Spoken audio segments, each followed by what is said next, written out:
kicking it, boss lady. Let's go.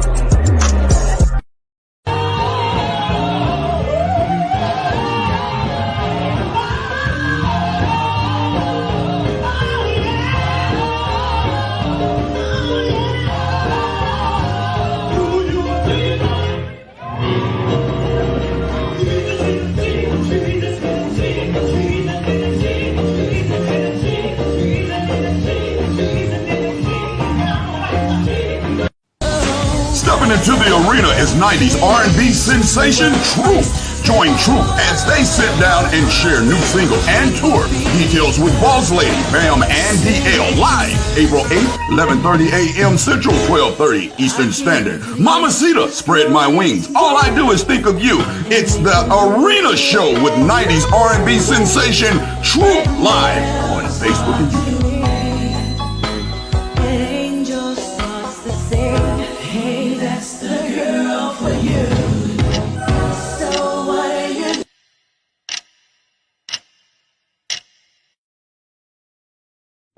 Hey everybody, it is your girl, Boss Lady. I am so excited to let everyone know that I have been nominated for a QMA award for the Radio Announcer of the Year. Listen, do me a favor, go ahead and click the link that is inserted into this video and vote for your girl, Boss Lady Latricia Brown, for Announcer of the Year. I'm so excited. Yes, you can vote as many times as you want.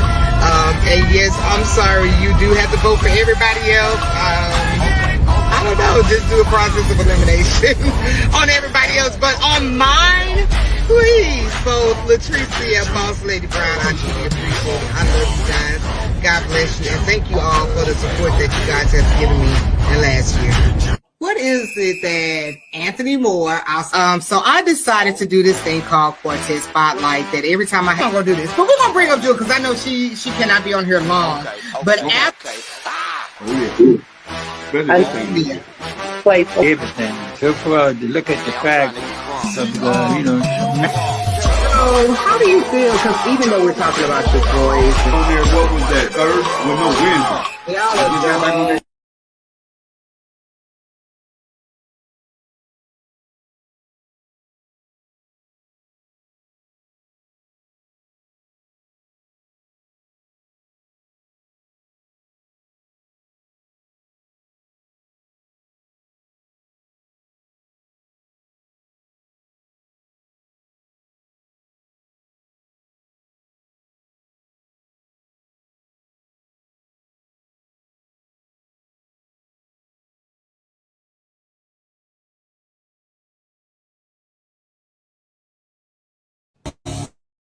From the small town of Smithville, Mississippi, and for more than 6 decades, their mission has taken them all over the world singing gospel music at such storied venues as Radio City Music Hall, Madison Square Garden, the Apollo Theater, the Grand Ole Opera, and the Grammy Museum Los Angeles Live. The Williams brothers still are the first sold-out gospel headlining performer at the Hard Rock Hotel and Casino. Individually and collectively, their contributions to the gospel music industry has earned and gained them 7 Grammy nominations, an Emmy nomination, 2 Telly Awards, 17 Stellar Awards, 18 top 10 albums, and most recently, the 2022 Mississippi Governor's Lifetime Achievement Award. Down through the years, God has always blessed his people.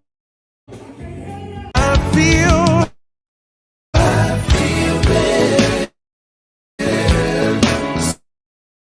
so much better. Since I laid my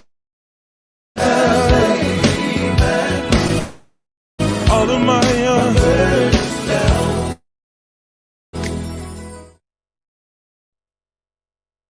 Hey everybody, it's your girl, Boss Lady. I am so excited. this is one of the exclusive premiere for the Quartet Corner. As you know, we have interviewed so many people in the past, but I have to say that when I got the call to say that it was okay to interview my guest that's coming up, I was so stoked. And like I told them, I've been bubbling on the inside ever since. So I would like everybody just to pull your attention in, get your popcorn, get in a comfortable place, put your hands together. I don't care what you're doing. Put your hands together and let's come ahead and celebrate the Williams brothers. Hello there. Hey, boss lady. Hello. And if y'all haven't seen my show, I have like the corniest, what you call it, sound effects. So we're gonna have like hand clapping. Don't even worry about it. Everybody says it's fun. Well, where was the hand clap when you called us out? Oh, I gotta do it in the editing. Put me out there like that. I do it in the editing. Just how I do. But anyway, I am so excited. Listen, I grew up listening to this group, and when I could honestly say I am a Quartet baby. So to see a Quartet group come up in the 80s that had their own video, like, a music video, that was huge in the 80s. That was huge. And I'm so excited to say that I'm able to sit here and to have a talk with Mr. Doug Williams, Mr. Melvin Williams, and my boy Dre Tate. I'm so excited. You guys got anything to say before we go into our interview? We just glad to be here. Dave, just want to thank you for having us on the show. We're excited to be here with you, boss lady. Thank you so much. I'm just so I told them, I said I'm just bubbling on the inside. I'm just excited. So, as we all know, let's go ahead and just get into this interview, because I got some questions that a lot of people, have said that they had wanted to know some answers to. And I usually get people involved. I just don't ask questions that I want to ask. I want to know what people want to ask you guys, because this is a rarity that people get a chance to sit down and get a chance to talk to you guys. So the first question is that now that you guys are on this farewell tour, what's next for the Williams brothers? Like, what do you guys, you guys been doing this for what, 62 years? It's been 62 years? Because I know we say 50, but it's really been what, 62 years? That's a long time. It's really been 62 years, yes. So what's next? What's after this? What's going on? Well, after the tour is over, of course, the brothers are going to be doing some individual things, solo projects still. As a matter of fact, I'm in the process of working on a solo project as we speak. And, possibly books and movies and this kind of thing could be coming in the future. So just be on the lookout. I mean, just because this is a farewell tour and we won't be touring like this again, that doesn't mean that we're going to just stop, because, music is what we do. That's a part of our lives, and always has been, always will be until the Lord calls us home. So we'll be involved musically in some kind of way, doing something. but it just may not be touring. I got you. So my next question would be, I know you said that you guys still going to be involved in music, but it just won't be in the way that you guys have been doing it over the last 50, 60 years. I want to know, since Quartet has changed drastically over the years, who are you guys listening to? I want to know every last one. Who's on your playlist, or what's your favorite group thus far? It don't have to be Quartet, but who are you listening to? Well, I listen to all kinds of music. You know, I'm an old school R&B guy.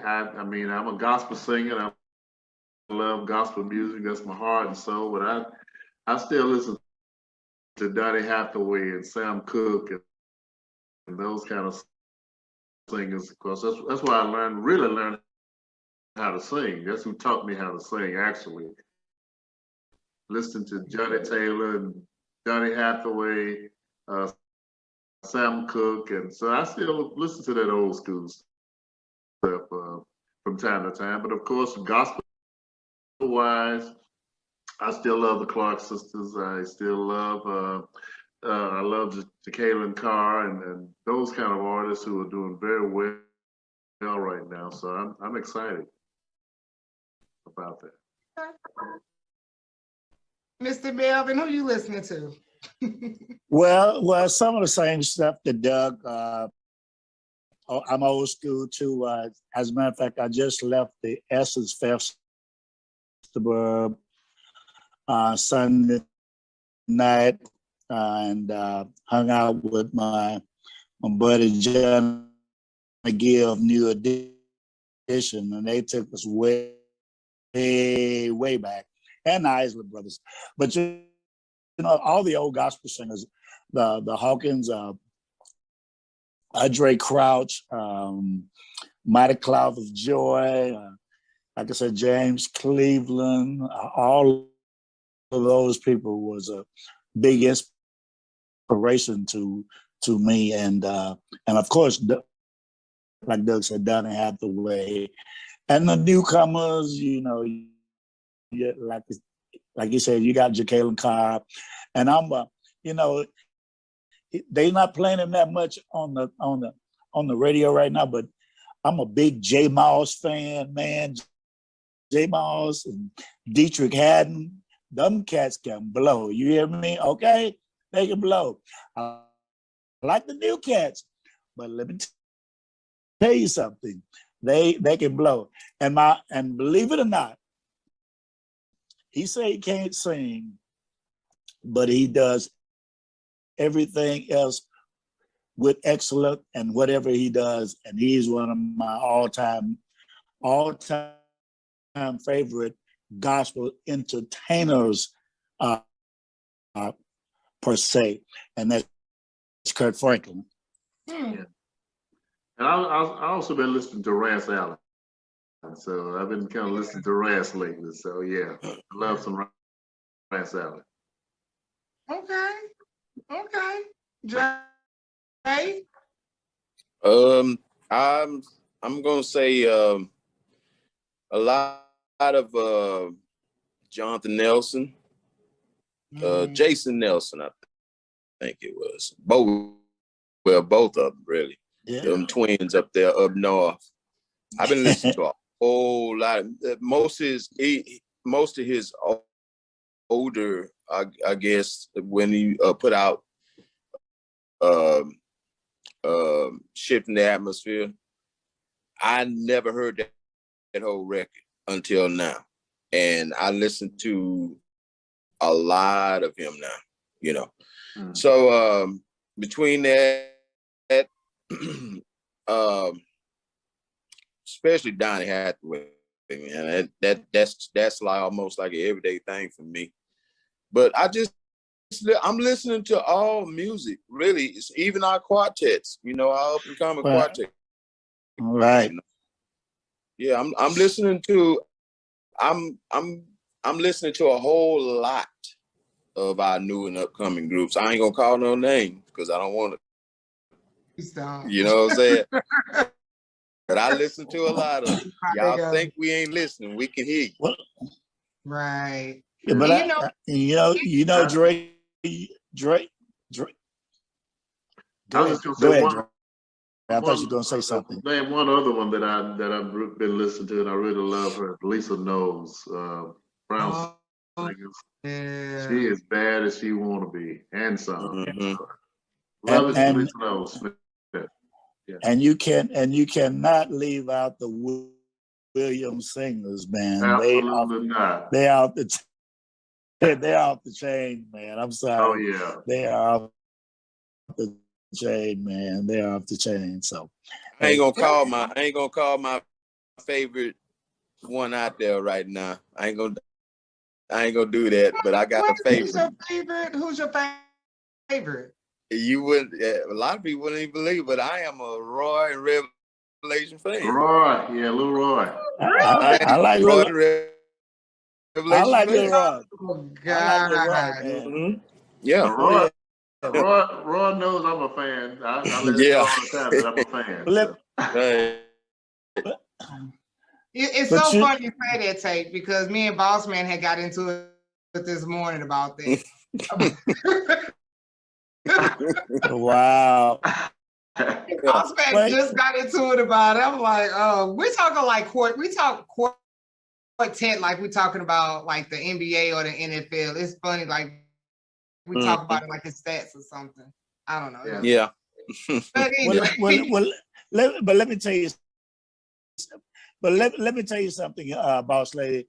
You see the variety of artists that these guys have listened to over the years, and they haven't even scratched the surface, because they hadn't even named groups like the Dixie Hummingbirds or Jackson Southern Airs, and the fantastic Violent Airs, man.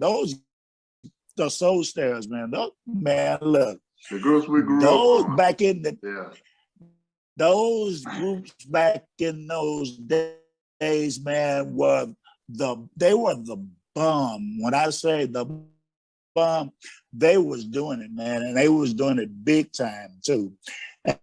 And back in the day, and Doug can remember when we were little kids, man, those groups, you could take 2 or 3 of those groups, not 10 groups, 2 or 3 of those groups, the 2 sets of Blind Boy, the Soul Stairs, and they would pack an auditorium. Yeah. They would pack an auditorium. You may come to about 5, 6, 7,000 people. Yes. So they were big influence, and since we talking about singers, let me just say this, and I'm done. Nobody that I know that I've heard can do his voice. Big Luther, I like Big Luther, Little Luther, in the between Luther, all them Luthers. He has taught a lot of people how to sing just like Don Hathaway. Yeah. And we still trying to sing like him. You like Big in between Luther and Small Luther. And Small Luther. Yeah, all 3 of them, baby. And you know what? So my next question is going to be, like, I know you guys say you listen to a lot of older groups or singers and stuff. You guys been in this thing for almost 60, 62 years. Like, how did you guys manage to stay in the industry for so long? Like, you know what I'm saying? Like, sometimes people just do one album or one record, they get good notoriety off of it, and then they be done. Like, what kept you guys going? Because 62 years is a long time. Long time. Wow. Well, a lot of prayer, a lot of faith, a lot of determination, just a never give up attitude that, you know, regardless of what the situation is, or regardless of how the music changes, you know, we were able to kind of change with the times. You know, that's how a lot of I say a lot of artists, a lot of especially Quartet kind of sort of get left behind because they're not willing to change to a degree. Not saying you need to just stop doing what you're doing or lose your base, but you got to be able to also adjust to the times that you're living in. And if as music shifts and as music changes, you got to be able to change just a little bit to kind of keep that, you know, keep that edge. And we've been very fortunate to be able to change with the times and not only just appeal to the quartet audience, which is our base, but also appeal to people who love contemporary music, people who love choir music, people who love urban contemporary music, also are Williams Brothers fans. So that's been a big part of our longevity, is that we've been able to just to branch out and do different styles. You know, if you listen to a Williams Brothers album, you're not going to hear just strictly quartet all throughout the whole album. You're going to hear some praise and worship. You're going to hear some contemporary. You're going to hear a little bit of everything on a Williams Brothers record. And that's been a little bit of the secret to our success, other than just God showing us favor for all these years, you know. That makes sense. And you know, I'm gonna be honest, like to me, you guys was like the commission before commission came out. That's just my personal. All right. I'm gonna be honest. I mean, like, you know, like when the commission came up, but you guys was the first to me, like for real contemporary quartet group. Like you said, they kind of went across the board and kind of hit everything. So that's why I'm like, man, you guys are just so awesome. And living legends. Like a lot of people don't like when you say that because they make them feel kind of older, but you guys are honestly living legends. Like, well, thank you. You know, we were in rehearsing on for this tour, and of course we started rehearsing on "Sweep Around Your Front Door," which came out in the mid '80s, and that song has a rap part in. You know, in the middle of the song, we put love in your heart. With that, you know, we put a little rap in there before rap was even popular, especially in gospel music. Nobody was doing rap back then, but that's how we kind of, you know, God has blessed us, I guess, to be just a little bit ahead of the game in many areas. Yeah. I think everybody knew that rap part too. I'm just gonna yeah. Even though it might be a little corny, but it was rap, you know. Who did that? Who did that part? Who rapped that part? Who actually rapped that part? Well, we rapped the part, but Doug wrote it, I think. I think Doug wrote the entire song, if I'm mistaken. Yeah, Doug wrote the song. And that song is the song that really kind of pushed us, you know, and kind of took us out of quartet for a minute, you know. It did. Yeah, I can say that. Because I think at one point in time, even that video was probably being played on BET, like not just the Bobby Jones, but what was that? Oh, with Donnie Simpson. What was the name of that show? Dre, what was the name of that show? Yeah, I know the Donnie Simpson. What was it? Soul. Video Soul. Like I can remember seeing that video. Like, oh gosh, yeah, I can remember seeing that video. When I said that was a huge thing, though, that was really, really huge. So now, since we was talking about the longevity and quartet being your foundation and your base, like I know you guys say Roy, and we have so many different quartetters. Or well, really, we kind of switching into quartetters as far as how can I put it? The generations, you know, the generations is kind of passing on. I want to know, how do you guys feel about the state of quartet today? And I want to know, where do you think quartet is going in the next 5 to 10 years? Ray, you want to speak on that? I can try. Quartet, as of now, you know, there's a whole variety of sounds. some great groups, female and male groups, you know. I believe that the same momentum Quartet had in the 80s, if y'all can remember, and even time before that, I think we're going to come back to that. The sound is going to get very, very trendy again. And it's actually starting for its mainstream. It's starting with Marvin Sapp's last song that he put out. You know, it shined a light on Quartet that I think a whole bunch of listeners who forgot about Quartet gonna come back to it. Mm-hmm. Yeah. So where do you see Quartet going to be in 5 to 10 years? And now, how about this? Let me switch up that question. Who do you think? Oh no, I know you don't want to answer this, Dre. Hey, I always say, don't ask the question if you don't want the answer. I want to know the answer. I want to know the answer. She trying to get us in trouble, Dre. No, I'm trying not to. I'm trying not to. She trying to get us on the hot seat, but now I don't mind getting on the hot seat because I know how to get off of it. Okay. Who do you think is the face of Quartet of tomorrow? That's a good question. That's a kind of hard question. Being that the faces are changing, you know, like monthly or weekly, you know, somebody hit a good mark and they take off and the name takes off. But I can't really say the face of Quartet at this time though. Can I answer it? Sure. Can I answer it? Can I answer it? Yes, sir.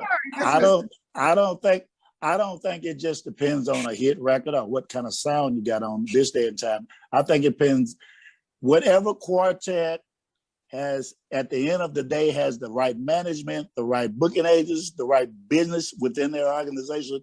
That's the Quartet that's going to last and stand out the longest as far as I can see now. You know, because if you look at the way the music business is and how many quartets out there now, well, who's standing out? Well, the ones that's really got the most business, the ones that's really taking care of and treating the audience right, taking care of their fans, and just loving the music and not being negative and being positive and trying to help everybody up that ladder, out of that barrel instead of being crabs and being crabby. And that's how those are the people that's going to stand out in the long run. And that's, you know, let's make a comparison as far as the choirs and the quartets, like James Cleveland did with the workshop. He just reached out and helped everybody in the world. Bobby Jones, he just reached out and helped everybody in the world. So those names are just household worldwide names. So you got to do something to help somebody else up the ladder and take care of business. Take care of business is what he said. And if you do that, you're gonna automatically stand out. If you can sing, just come on. Now that's the way I see it. That's the way I see it. Because I know a lot of so in other words, the door is really wide open for the next phase of Quartet to come in. I mean, as Dre said, there's some really, really good young quartets that are coming up, and whoever makes that move and has the right record, the right sound, the right business, as Mel said, right management and so forth, that door is wide open. And somebody, you know, the Williams brothers and the Can Spirituals, we've been around a long time.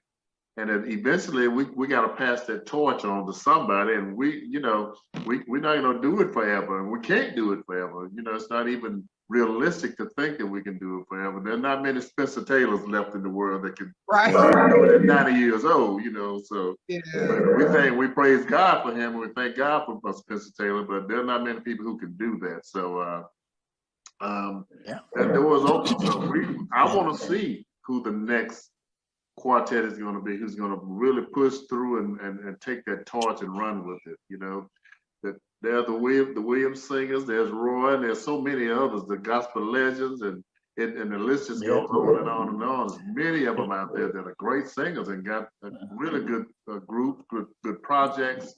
And I want to see somebody just take it and run with it. Good answer. Good and safe answer, I have to say. A good, safe answer. All right. Oh. Good, safe answer. I got you. I got you. So, Doug is good at that. Doug is good at that. Okay. yeah. Well, thank you. Well, thank you. Dre is too. He's pretty good at it too. Right. Know how to maneuver around. Okay. But you know what? And since you Boss guys, lady, con him off. oh, who? Dre? You talking about Dre? Con him off. Oh Lord, his sister. Did y'all hear what Melvin said? What did he say? Oh no. Yeah. He said, call, he said, I said, con him out. Call him out. They good at that. Oh. No call us out. Okay. Jam them up in the trying. corner, boss lady. I'm trying. But you know, I think this next question will be a good question for a lot of the up and coming musicians and singers and quartetters.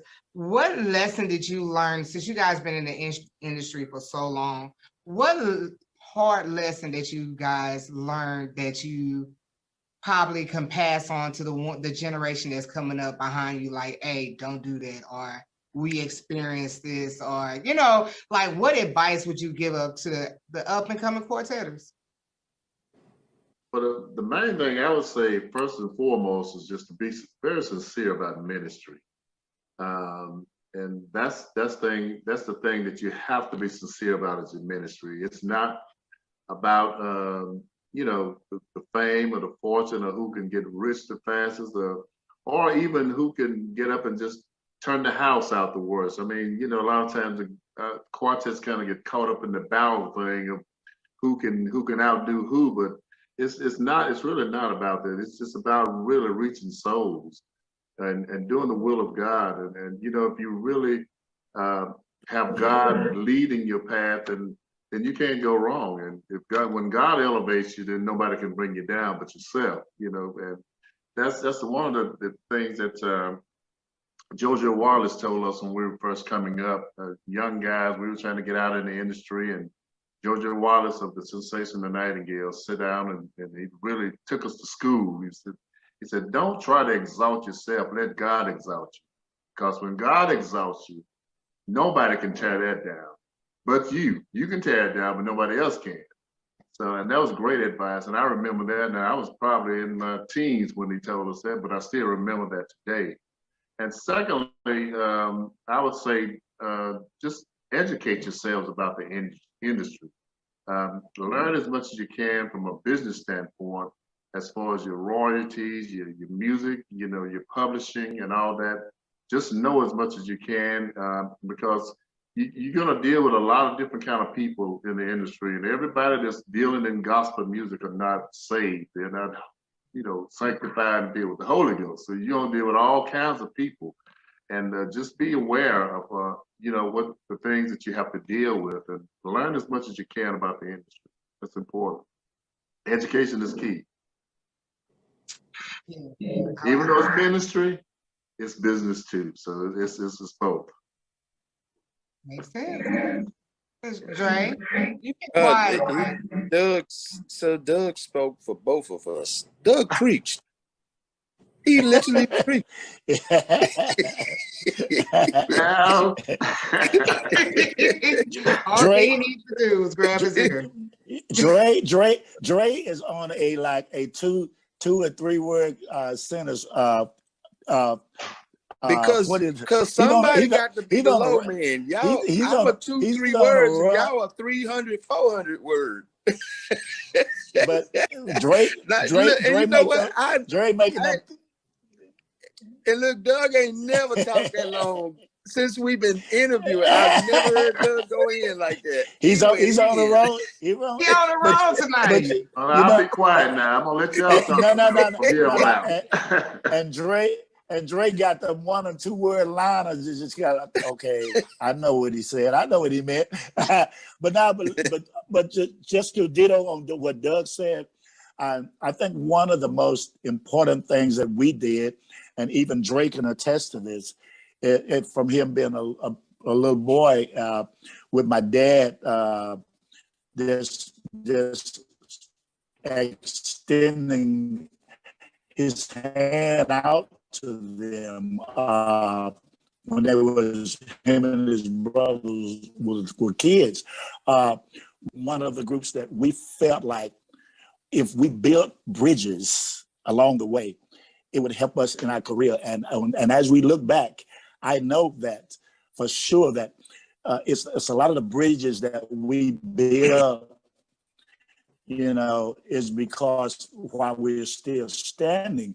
And if you think about it, if you never build a bridge, nobody can cross it. So if you build bridges, somebody else can cross that bridge. Are you making a pathway for somebody else to and then establish relationships, man? Because when you establish relationships, when you don't have a record, when nobody want to sign you, they don't want running up to you wanting to get your autographs or take a picture, and you just done whatever.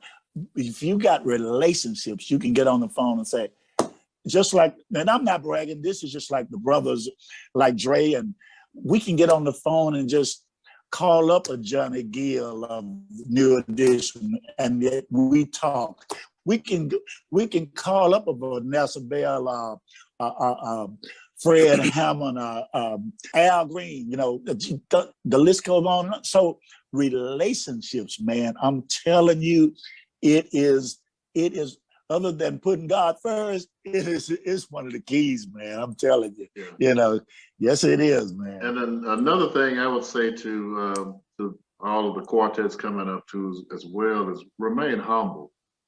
Don't get the big head. I see a lot of guys, and it's disheartening in many ways that you walk around with your chest stuck out and acting like you're God's gift to the world, but you should remain humble. Just remain humble. Treat people the way you want to be treated. That's something our dad always told us. Treat people the way you want to be treated. And if you want to be treated ugly, treat people ugly. If you want to be treated good, treat people good. And that's advice I would say. Don't get the big head. Well, always remember where your blessings come from. Well, And I'm gonna say this for all the newcomers, and this go for the newcomers, the old comers, and all, and the in between again, the big, the little, and the in between. You ain't no bigger than your last record, okay? So get a grip and just praise God and be thankful for your gift. Yeah.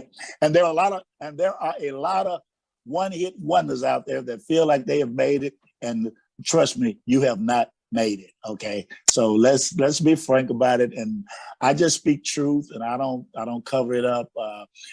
Just because you got one hit, that ain't it. I mean, that ain't it. But Mr. Melvin, a lot of people don't even have like the one hit. Is social media have changed a lot. It has changed a lot. Like a lot of people have not even the studio yet, and I go somewhere and we use this term dump in the house. They might get like a couple of thousand views or 10 or 15,000 views, and now all of a sudden they consider themselves headliners or in so many words, superstars. So I think that is social media changed a lot. I want to travel with them. Oh, I want to travel with them. Whatever you said. I know the one. I said, I want to tour with them, okay? And you can count them, out on about 10 fingers, okay? Okay. I'm just keeping it real. Oh, Lord. Yeah. I'm keeping it real. If you look at my man, what I was talking about a few minutes ago, Kurt Franklin, this dude is the one of the most innovative gospel performers, gospel artists of our time. And he's out there right now with Maverick City, and they're drawing an average of 5,000 people a night, okay? Yeah. by themselves. In some of the places, they might have 8 or 10,000 people. So, I mean, hey, it speaks for itself, man. Hey, what can I say? The man is blessed, and I'm happy for him, and I wish him totally the best. And we've had the opportunity to record two songs with Kurt. Kurt did a song on our album, and we did a song on Kurt's album, The Fight of Our Lives. So, hey, he just speaks volume. He speaks volume, man. Yeah. 13 Grammys to wrap it up with. Let's move on. Other words, he's not a one-hit wonder, okay? He's not a one-hit wonder. No. Hello. Yeah, he's been around a long time. So, in saying all of that, what would you guys say is your greatest accomplishment? And what is one thing that you guys wish you could have accomplished, but you hadn't accomplished it as of yet? Well, from my perspective, and I say this just about on every interview is, we came all the way from the cotton fields. We started out as children in the cotton fields in Mississippi, cornfields, digging potatoes and peanuts and, greens and peas and hogs and cows and chickens and all that stuff. We basically raised everything that we ate. So one of the greatest things is that we're able to come all the way from the cotton fields of Mississippi and go to sing at the White House with Aretha Franklin for President Barack Obama. I would have to say that was one of the greatest accomplishments of our career. That's something that most people can only dream about doing, is singing for a president, and singing for the first Black president of the United States. On the stage with the Queen of Soul, Aretha Franklin, was major. It was major, and only God could have done that. We had no idea that she was going to call us and ask us to come and share with her on the stage at the White House, and it was major. And I guess one of the things, as far as I'm concerned, that we haven't accomplished yet, even though we've been nominated 7 times collectively for a Grammy Award, we've never won one. So somewhere along the way, prayerfully, hopefully, before we shut it all down, or God shuts it all down, that we might be able to bring that Grammy home. Okay. Now that's me now. Dre, Melvin. Well, I mean, I think one of my biggest accomplishments within this group, since being with the group, was basically, as I always say, the first project that my picture appeared on the cover of a Williams Brothers recording, and that was Live at the Hard Rock in Biloxi, Mississippi. I think that was the greatest, I gotta say. That whole thing right there. I even went, once we dropped the CD, I even went to Walmart to buy one. I wanted to go buy one. I ran to Walmart and I bought one. Yeah. So that was far more the greatest. Now, for us, the something for us that I wish we could have done, I could have experienced with this group. We have 2 guys that was a part of the group. I think it might be more than that, but two of the most significant instruments in the Williams Brothers band was Terrell Midge Gatlin and Dwight Gordon. They played on a lot of the old songs, and a lot of people don't even know that. A lot of that stuff is originated by either Midge or Gate. But I wish that I could have had that time with Midge singing with him. That's one thing I wish, because right now they say that I carry that sound, but when I had the chance, we didn't take the chance. And that was when I was playing guitar for the Williams Brothers, and I had my opportunity at that time to sing background with Midge, but I never sung when I was with him. So If they wouldn't have fired me, we probably would have got there, but that's how it goes. You sound like Bobby. That's one I regret though. You sound like Bobby Brown, man.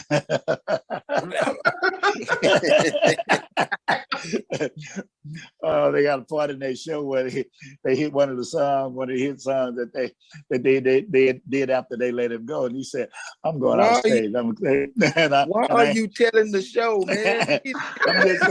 I'm just saying, man. It was so fun. It was so funny, man. But anyway, the audience just ate it up. But now, Dre ain't telling the full story, Boss Lady. I'm gonna let him get away today. I'm gonna let him get away today. Don't let him get away. I'm let him get away. So you holding back? You just asked us a question, and I was answering the question. He trying to answer other stuff.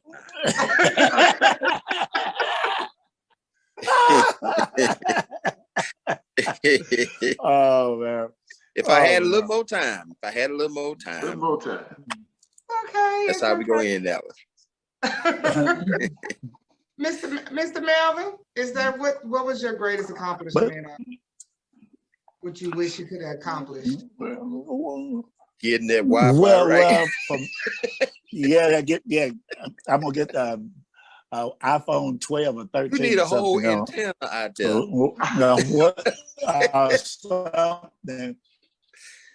You need a satellite. But anyway. Oh my God. I mean, I'm keep on. He's switching. He said, "You got one more joke." He said, "You got one more joke." No, we do this all the time. We have big fun, and you know, on the lighter side, that's one of the things that kept, that I enjoy. That over the years is with the band and how these guys gel together. We have fun and we talk together, and that's been a highlight throughout my career. And I don't know if a lot of people don't know that, but I'm a singer. But I'm just a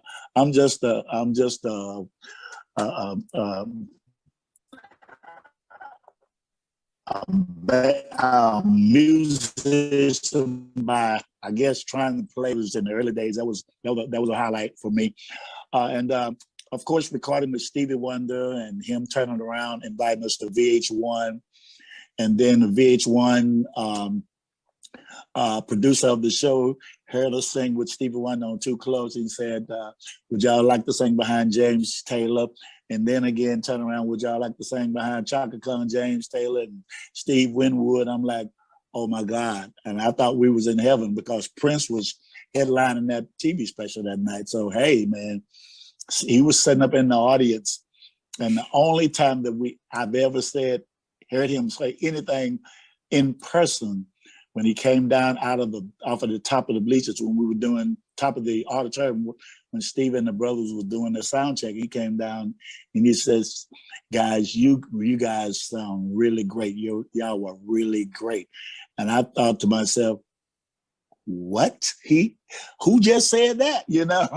So just moments like that, man. And from Prince. Coming from Prince, man. I'm like, the Prince? Okay. I'll take that, man. But and last but not least, we've had a third generations of fans that's been supporting us from day one.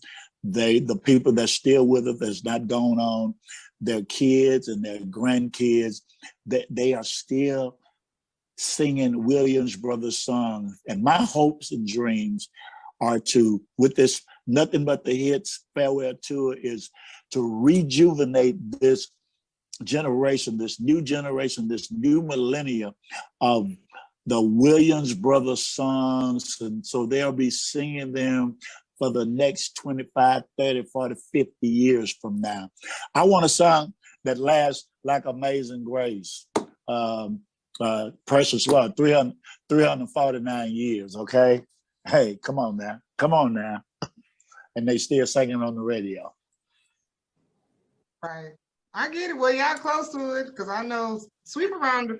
You know what? In fact, we had another show, and I had spotlighted that video on another show that I'm a part of with some other guys. And I was telling him, I was like, this is a classic. Like, you know, just telling him how much that song had meant to me. And that was a couple of months ago. So yeah, you getting close to it. All right. Thank you. Let me thank you. Let me tell you something else about that song. I dug it. Correct me if I'm wrong. I know I'm Just a Nobody concept video was cost like $5,000. And when we did the Sweep Around video, we did it. That's the first time we've ever heard of what they call a green screen. And I think we did that song, that video, for like $3,000 or something. Hold on. Yeah. Hold on. Yep. Sweep Around your own front door was on a green screen? On a green screen, we had them with them brooms. Yep, that was a green screen. It was in a blue room. It looked like blue the room was blue. Right, that was a green screen though, baby. Yeah, baby. You could have just went in a regular room for that. Right, exactly. They roll a big old green piece of paper that backdrop behind us, and we hit it, Bubba, with Leonard's son on the and Ferris Evans Jr. on the Congos, and we were rocking it, baby. You know my favorite part of that video. Can I tell you? The favorite part of that video is, I think that was you, Melvin, where you looking in the mirror and then the camera view is looking at you. It was the angle of the camera. Was that you, Doug? That was me, yeah. That is like the favorite part. Take a little time, stop, look in the mirror. Yeah. I was like, they really was reaching, Lord. They really was reaching. We were reaching hard back there. You know who he was trying to be like them when we got that. You're breaking up on us, man. We can't hear what you're saying. He's trying to be like Mars Day. Oh, he's talking about Mars Day used to bring out the mirror. He tried to be like, I said, Doug when he looked in that mirror, with his hair, Doug just didn't have no hair. He didn't have no hair like that. I didn't want it like that either.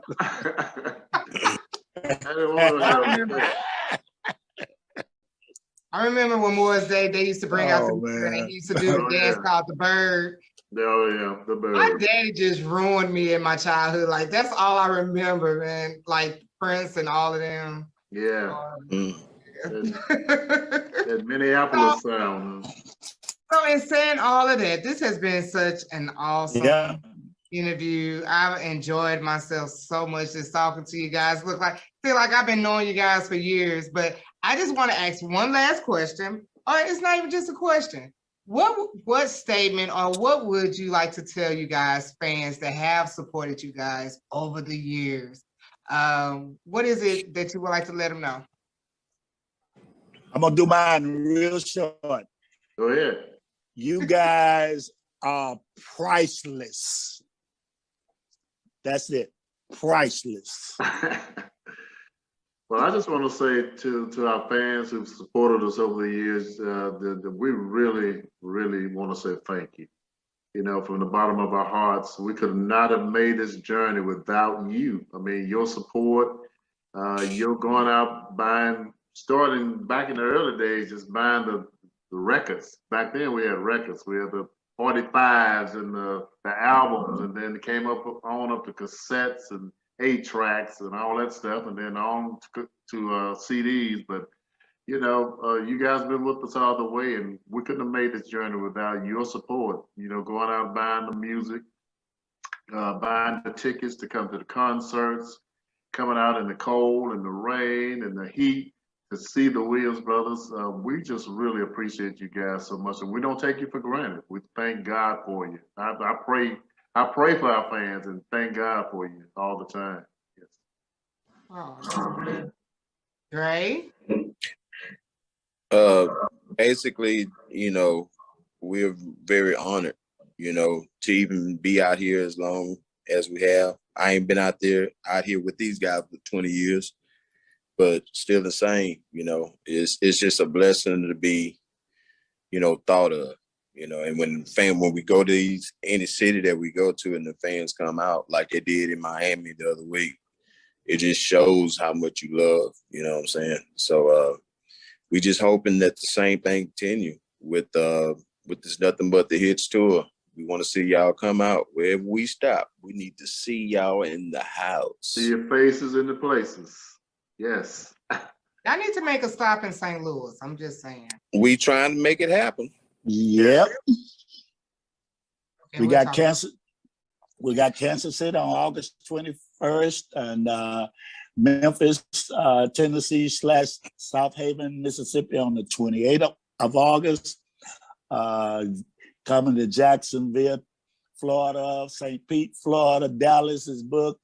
So hey, baby, it's on the way, baby. But we're definitely going to try to hit as much in the Midwest as we can. St. Louis and on into Chicago and those places, Milwaukee. So we're coming your way. All right. I will be watching. I'll be watching out for it.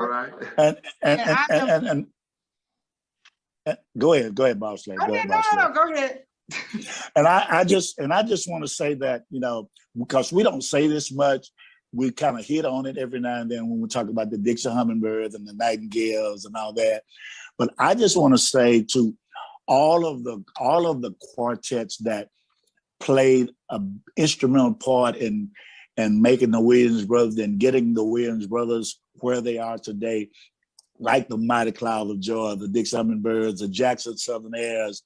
We toured with all those groups back in the day, the Blind Boys, the Pilgrim Jubilees. Yeah, Willie can't forget Willie Neal Johnson, the Gospel Keynotes, man. Oh my God, one of the biggest quartet the Keynotes and the Mighty Cloud had the biggest quartet tours of all times back in the day, by far. So, and us being a part of that really sparked the Williams Brothers' career and helped us be a household name. And I just want to pay homage to those groups, man. We don't take it for granted, man. I don't know if and you think about it, all of the original Dixie Hummingbirds are gone. Yeah. All of the original Mighty Clouds of Joy, man, is gone. Willie Banks and the Mesh, the Slim and the Supreme. Come on, man.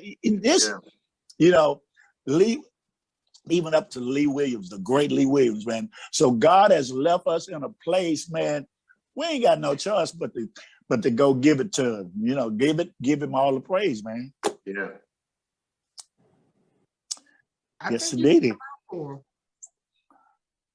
said a mouthful. That is so true. Don't make me shout. Don't make me shout. And the crazy thing is, I just think that a lot of the generations that's coming up behind us, I don't think they really realize what a lot of the older quartetters, even the ones that that has passed and gone, how much of a great sacrifice that they gave just for the quartet today can do what they can do. Absolutely. Because Spencer Taylor, he was talking about, he came up in that Jim Crow era, where it was like they had to deal with so much. And it's like, really do not honor them the way that we should honor them. You're absolutely right. I mean, these guys, they're whatever respect that we can put on their names and whatever honor we can give them while they're living, they deserve it all. Especially people like Spencer Taylor and Reverend Thomas Spann of the Brooklyn All-Stars, who's still doing it out there.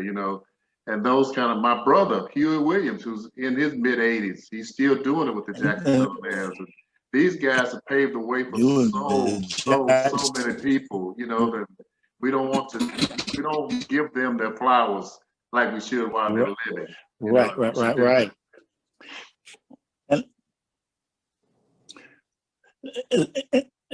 And let me just not just male quartets, the angelic gospel singers, Shirley Cedar singers, Dorothy Love Coates, man, and the Harmonettes, the Loving Sisters, man. I'm telling you, these groups help put food on our table. Angelics, recorded Jesus Will Never Say No. The Brothers recorded it in 1975 and had a huge hit after they did that. Dr. Love Coach did Hold It On and I Won't Let Go My Faith. The Brothers re-recorded and had a huge hit record on those. So it's just stuff like that, man. You can't look over that, man. So these people have paved the way for us, man, and opened doors for us. So many the staple singers, man. Come on, man. You sound like a robot, but you're preaching. Pray on my child, Williams brother. Get out of here, man. Come on. There you go. There you go. It's all right. I'm preaching. I'm It's all right. That's all right. Yes, sir. But you're right. Yes, sir. You know, so many people helped us to get where we are. And the tours that we did with Slim and the Supreme Angels and the Pilgrim Jubilees and all those guys, you know, Cleve and Clay Graham, and you know, we spent a lot of time on the road with these people, man, and they helped us, and helped to mold us and make us who we are today. And it's taught us a lot. We're learning a lot from the older group. Absolutely. Yeah. Well, it has been a lifetime pleasure to actually sit down and talk to you guys.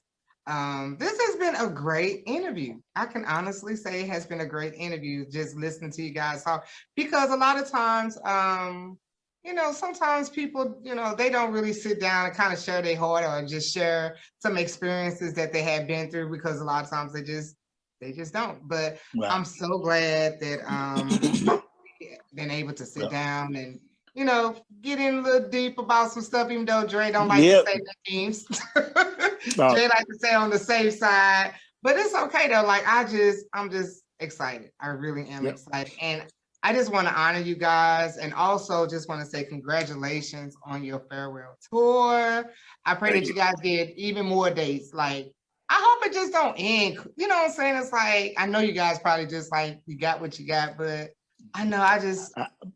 I don't think I'm ready for the Williams. I think that's what it is. You picking. I'm not ready for y'all to retire. Let me just throw this out there before we go. Somewhere along the course of the tour, we've talked about possibly doing a live album and video of that particular city. So that would be a piece that you could hold on to even after we're long gone, you know, something that absolutely. Like, why you guys just can't do like a documentary, like on the road type of documentary and stuff like that?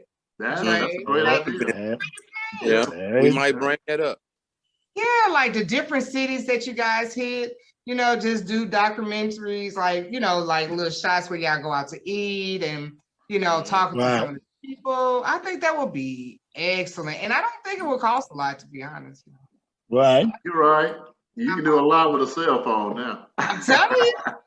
An iPhone to get you through it, baby. iPhone can do it now. Hey. But wait a minute. As long as y'all don't use Melvin's Wi-Fi. No, we can't have his Wi-Fi. We'll never get it done.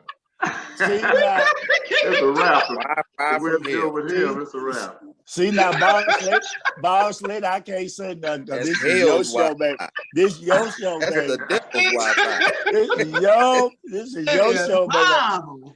Devil's Wi-Fi there. I'm not saying a word. Oh my God. Look at See what we mean? The devil's Wi-Fi right there. That's the devil's Wi-Fi. It's the devil's Wi-Fi. Ladies and gentlemen, fans of the world, I need a brand new 13 iPhone.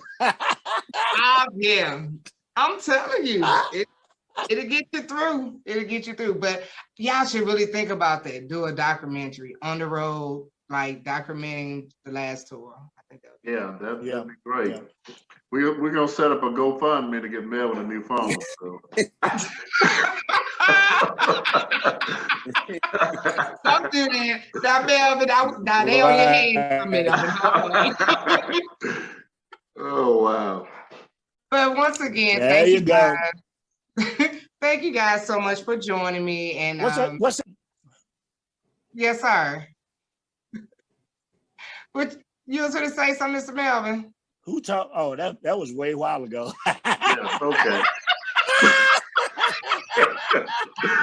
Go fund me for Melanie the new iPhone, okay? Oh my God. I was just gonna sing a little line of Doug's hit song. Sweep around your own front door. Oh my God. This has been a pleasure. This has been a pleasure. I'm quite sure that all you guys fans will love this interview. They've never heard before. And once again, thank you guys so much for joining in with Quartet Corner with your girl, Boss Lady. Until next time, I'll see you next time. Bye. All right. God bless you. Thank you for having us. All right. Thank you guys. All right.